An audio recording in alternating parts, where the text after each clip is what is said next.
Hey there, DGF fam, it's Jen, and I bet you thought you were done with me, but I'm going to do a little bit of bonus content here. I'm going to show you a different way to do the pockets. Now, unfortunately, I really think that you have to have a serger for this method. You could cover stitch with your zigzag on your regular machine, but I just don't think that you would be able to pull this off without a serger. So the first thing that you're going to do is actually cut your shorts a size larger than you need. So I wear a medium in these shorts, and so I have cut out a size large. That will make sense here in a minute. And because this isn't black, I did go ahead and mark the top there with my Sharpie mark. It's just what I do. So now I'm going to show you a different way to do pockets. So I'm going to lay out my pocket, and you can see with this one I cover stitched my top here, but I've not done anything with my edges yet. So for my shorts, I like my pockets to be about 6 inches from the front. Put that on there. Okay, I'm actually going to move this back over here so you can see it a little bit better. This is another place where having a cutting mat is hugely important. So what I've done is I've lined this up.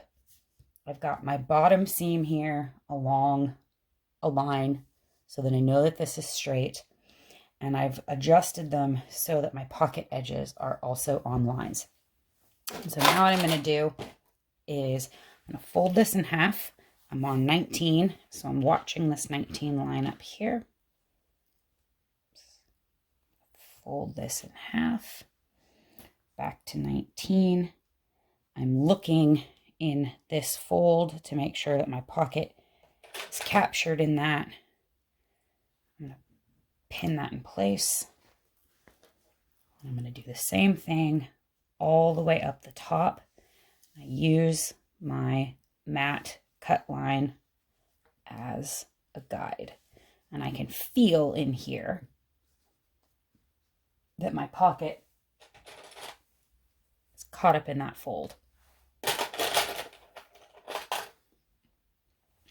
And I'm going to pin up there too, even though my pocket isn't up there, because I want this line to be straight. Open that up, and now I'm going to repeat on the other side. I'm here at 12, so I'm going to fold it in half. You could probably double stick tape the edges of your pockets down so that they don't shift during this process, but you can also see it and feel it.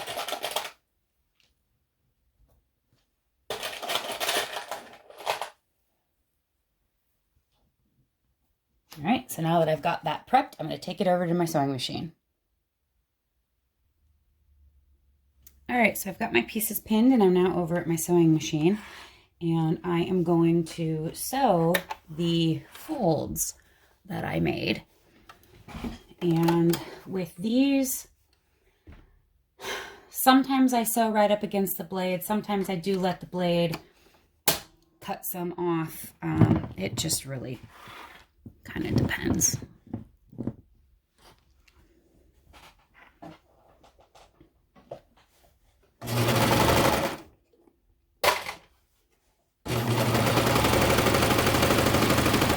So I know that the top of my pocket is here because that's where I always put this clip. So I'm just kind of feeling to make sure that I can feel it.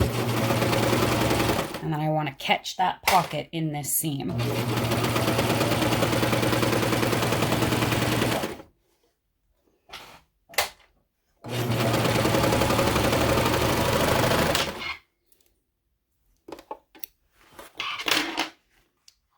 So when it's done, it's going to look like this.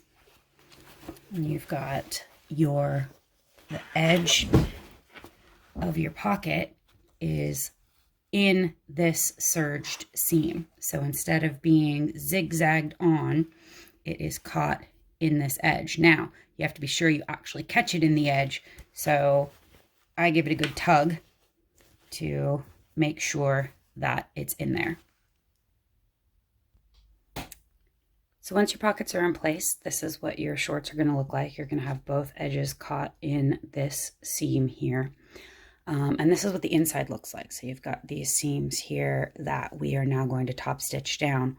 But these seams are also why we are going to go up a size, because we're going to lose about 1/2 to 3/4 of an inch on our shorts when we do this by putting seams in the middle where there's none to be intended.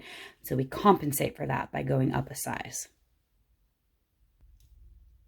Okay, so when we're top stitching, whether we're using the cover stitch or the zigzag, I like to push my seams to the outside, because if we go to the inside, we're going to cut off some of our available pocket space. So I'll just put that in my cover stitch.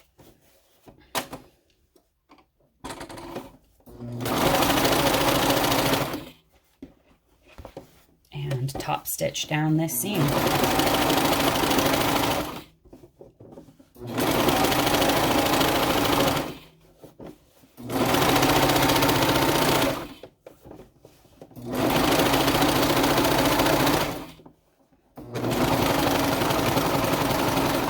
So what this is going to do for you is not only is it going to make that pocket more secure, but now it's going to flatten this serged seam so that it is not rubbing or chafing.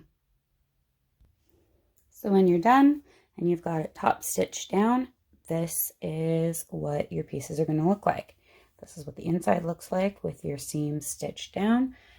And this is what your outside is going to look like with your pockets and your top stitch seams. Let's see if I can zoom in on that a little bit better. There we go.